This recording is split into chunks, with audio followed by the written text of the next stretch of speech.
alimentação, saúde e consumo consciente. Temas que ganham destaque em um cenário de produtos ultraprocessados. No TV Câmara Entrevista de hoje, o alerta é sobre alimentos fake. Opções que enganam pelo preço e visual, mas que podem comprometer o seu bem-estar.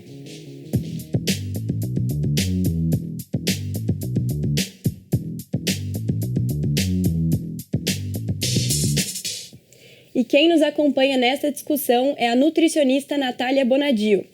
Olá, Natália, seja muito bem-vinda e muito obrigada por ter aceitado o nosso convite. Obrigada a você, Maria. E para a gente entender melhor o assunto, explica pra gente o que são exatamente os alimentos fake. Os alimentos fake são aqueles alimentos que copiam o alimento que já existe, o original. Só que eles são altamente modificados por substâncias químicas, aditivos, conservantes, coisas que foram fabricadas em laboratórios, aquilo que não foi feito para o ser humano consumir.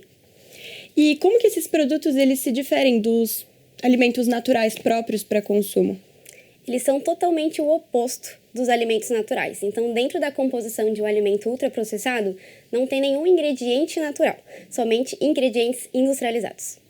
E como que esses produtos, esses alimentos fake, eles também se diferem dos ultraprocessados que a gente já conhece e já consome? Todo alimento fake, ele é ultraprocessado, mas nem todo alimento ultraprocessado vai ser fake. Então, a diferença é que o fake ele vai estar imitando um alimento que já existe, que é mais natural. E o ultraprocessado é um ultraprocessado mesmo. E a gente tem um dado aqui que, segundo a Agência Brasil, nos últimos 10 anos, o consumo de alimentos ultraprocessados no país cresceu em mais de 5%. E por que a indústria ela tem apostado cada vez mais nessas versões falsificadas dos alimentos? Pois bem, muita gente não tem a informação do que é um alimento fake e acaba se confundindo na hora de fazer a compra, né? Então vai comprar um alimento mais natural, mas como esse fake está mais barato, mais acessível, a pessoa acaba comprando esse. Até porque ele dura mais na prateleira, são alimentos que têm mais aditivos químicos, então eles vão ter uma vida longa de prateleira, vamos dizer, porque são menos naturais e são mais acessíveis para toda a população. Então as pessoas acabam comprando até em maior quantidade do que alimentos naturais, o que acaba não fazendo tão bem para a nossa saúde a longo prazo. E uma coisa que a gente vê muito também é data de vencimento, né? Então o pessoal vai lá pela data de vencimento e acaba comprando, né? Exato, a validade. Então é a única coisa que as pessoas sabem ler, na verdade, no rótulo. Muita gente nem lê o que está escrito, ingredientes, calorias, se tem açúcar ou não. Só lê a data de validade e vê que dura mais. Então a durabilidade desse alimento é muito maior. E aí acaba comprando. E hoje, existe alguma regulamentação ou limite legal para esse tipo de produto aqui no Brasil? Existe, mas não é tão levado a sério, né? Então tem algumas brechas. O que a legislação deixa estar nas embalagens desse produto é o que a gente vê escrito assim, sabor de, mistura, láctea. Então tudo isso está ok dentro da legislação, mas deveria não estar, deveria estar em letras maiores, por exemplo, porque às vezes está numa letra tão pequenininha, as pessoas acabam não conseguindo ler e aí não sabem diferenciar o que é um alimento original do alimento fake. Até porque a embalagem é igual, né? Inclusive temos aqui algumas imagens que vou pedir para a técnica colocar aqui pra gente, que são alimentos frequentemente adulterados, né? E que são imitados pela indústria, olha só. O azeite de oliva e o fake seria, né, o óleo composto ou tempero misto. Exatamente. Então, a maioria dos azeites, na verdade, hoje em dia, tem mais óleo de soja do que o próprio azeite de oliva. Olha só o próximo. Café arábica ou robusta, né, e o fake, o pó para preparo de bebida sabor café. Sim, alguns cafés vêm com restos de cereais no meio e a gente nem sabe. É um fraude. O requeijão, né, o famoso requeijão, especialidade láctea à base de requeijão. E as pessoas nem sabem, né, na maioria das vezes elas vão achar que é o verdadeiro. Exato, por falta de informação mesmo, por não saber ler o rótulo dos alimentos. Próximo também, o mel, né, xarope de glicose. Esse é bem famoso, as pessoas fraudam mesmo o mel e acabam vendendo por metade do custo. Olha só, o iogurte, né, a bebida láctea que você comentou. O chocolate. Bem massa. comum também. O chocolate precisa ter pelo menos 25% de cacau para ser considerado chocolate. E aí alguns não chegam nem 20%. E aí acabam colocando massa ou doce, sabor chocolate. E o queijo, né? Substituto de queijo ou queijo processado. Esse daí é terrível. Uhum. E o café fake, né? Que ele chamou bastante atenção nas redes sociais. E existem outros produtos, além desses que a gente mostrou, que também passam despercebidos da gente na hora da compra no mercado? Sim, com certeza. Um que é muito comum é o néctar, que é o suco de sabor, é o néctar sabor suco. Então, normalmente as pessoas compram o néctar porque é mais barato. Mas lá tá escrito até que bem grande, assim, 30% suco. Então, não é 100% suco da fruta. Tem ali uma porcentagem de 30%, mas o resto são aditivos, água e corantes para dar o sabor também do alimento, da fruta. E falando em passar despercebido, né, que a gente tá falando sobre isso, inclusive nas imagens a gente mostrou bastante, as pessoas não leem os rótulos, não costumam ler os rótulos, né? E o que a gente deve procurar neles para saber que aquele alimento não é o que parece? Primeira coisa que você precisa ver é a lista de ingredientes. Então, o primeiro ingrediente da lista de ingredientes sempre vai ser o ingrediente que está em maior quantidade.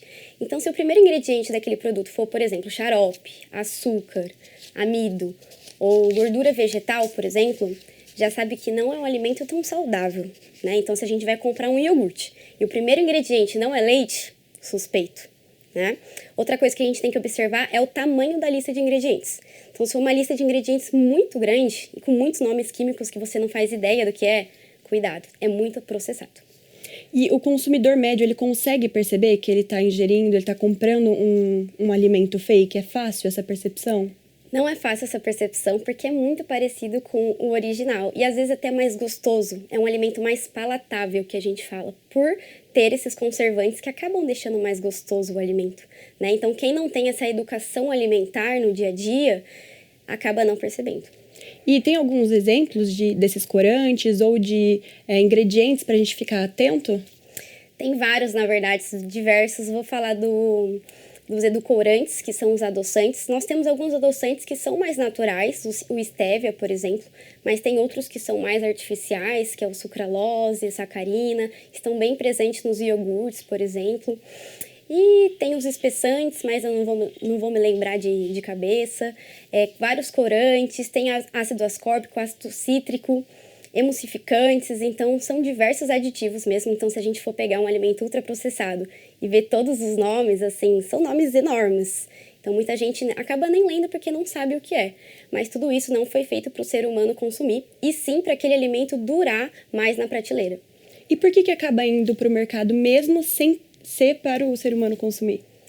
Por lucro mesmo. É o marketing, é por dinheiro, para vender mais. E também pensando numa questão de política, a saúde a longo prazo dessa pessoa não vai ter uma prevenção de saúde com esses alimentos. Pelo contrário, futuramente a pessoa vai ter que fazer um tratamento. Então, pensando na indústria farmacêutica, quem sabe, aquela pessoa vai ter futuramente doenças crônicas, como diabetes, hipertensão, até um câncer, possivelmente, a longo prazo, claro, não a curto prazo. E quais estratégias a indústria ela usa para fazer esse produto parecer com o original? Bom, começar pela cara da embalagem do produto. Então, muitas crianças, chama muita atenção das crianças quando colocam um personagem de desenho nessas embalagens. Então, normalmente tem muitas cores, ou tem a fruta mesmo. Por exemplo, o iogurte sabor morango. Acaba tendo morango na frente dessa embalagem, só que não tem morango dentro da composição, né? Então, isso acaba confundindo muitas pessoas. Os pais acabam comprando para as crianças esses iogurtes sabor morango, mas não tem nada de fruta dentro da composição, né? Então, a embalagem mesmo acaba confundindo a cabeça das pessoas. E esses termos, né, justamente sabor de, mistura de, são armadilhas que a gente tem que perceber e tem que estar atento? Com certeza. Então, todos esses alimentos, sabor de, mistura de, óleo composto, tudo isso como que eu posso dizer? Um termo técnico para esses alimentos fakes. E como você falou das crianças, né? Que chama a atenção das crianças ali, os personagens, as cores também. Existem grupos que eles estão mais vulneráveis a esses alimentos? Com certeza as crianças são o primeiro grupo, né? Até porque elas não vão fazer a compra, mas elas podem escolher, né? Os pais compram para as crianças e justamente eles colocam personagens de desenhos coloridos, alegres, para as crianças acabarem escolhendo esses produtos e eles venderem mais. Não são os alimentos mais naturais, pelo contrário, são os mais processados. E aí eles são doces. Por quê? Excesso de açúcar, excesso de adoçantes, excesso de aditivos químicos que acabam sendo viciantes para o nosso cérebro. E além das crianças, existem outros grupos que estão também vulneráveis a esse tipo de alimento? Com certeza. Pessoas idosos, pode ser um grupo que não tem tanta informação assim, né? A gente que tem mais acesso à informação pela internet acaba entendendo um pouco dessa rotulagem dos alimentos, mas os idosos eles podem se confundir bastante. E como você disse também de uma questão política, na sua opinião essa é uma alternativa barata, né? Que poderá sair cara a longo prazo. Exato. E explica um pouquinho sobre isso. A longo prazo, o que pode acontecer com a saúde dessa pessoa? Bom, a longo prazo, doenças crônicas, que hoje em dia é o que mais tem, né? Doenças crônicas. Quais são as doenças crônicas? A diabetes tipo 2, hipertensão, o câncer de vários tipos, né? Claramente, a longo prazo, a alimentação não é um único fator, mas isso pode agregar, sim, um futuro câncer. E tudo isso por conta dos aditivos? Por conta dos aditivos, excesso de açúcar. E assim, se as pessoas consumissem esse tipo de alimento uma vez ou outra, tudo bem, mas acaba sendo todos os dias. Então, esse todos os dias acaba agravando, sim, a pequenos sintomas a curto prazo, né? Vem uma dor de cabeça, uma constipação, isso acaba mexendo com a saúde mental da pessoa também. Pode ter até uma compulsão alimentar. E a longo prazo, a pessoa pode ter, por exemplo, uma obesidade, depois um diabetes, depois vem uma hipertensão e aí vira uma bola de neve. Inclusive, uma pesquisa da Folha mostrou que o consumo desses produtos ele pode desenvolver até uma dependência alimentar semelhante a dependências viciantes. E que tipo de impacto esses alimentos eles podem causar à saúde também no curto prazo? Que você citou, né, ao longo prazo, né, mas também no curto prazo. Sim, por exemplo, o açúcar, o glutamato monossódico são coisas que acabam sendo um pouco viciantes para o nosso cérebro. E a curto prazo, eles podem dando alguns sintomas, por exemplo, dor de cabeça constante. Aí vem com uma hiperatividade nas crianças também, uma constipação, vai mexendo com problemas no intestino e por aí vai virando uma bola de neve até chegar numa doença um pouco mais grave. E principalmente nas crianças ali que estão na fase de desenvolvimento, qual que é o grande risco para elas? Risco cognitivo, por exemplo, falta de concentração, até um TDAH. A alimentação até da mãe na gravidez pode influenciar nisso quando a criança nasce. Ela tem uma falta de concentração um pouco maior, né? Então, nessa parte de cognição. E tudo isso está relacionado também aos alimentos fake? Está relacionado aos alimentos fakes. Natália, a gente vai fazer um breve intervalo e a gente volta já. O TV Câmara Entrevista vai para uma breve pausa. Na volta, você vai saber mais sobre os impactos desses alimentos fake na sua saúde e consumo consciente. Voltamos já.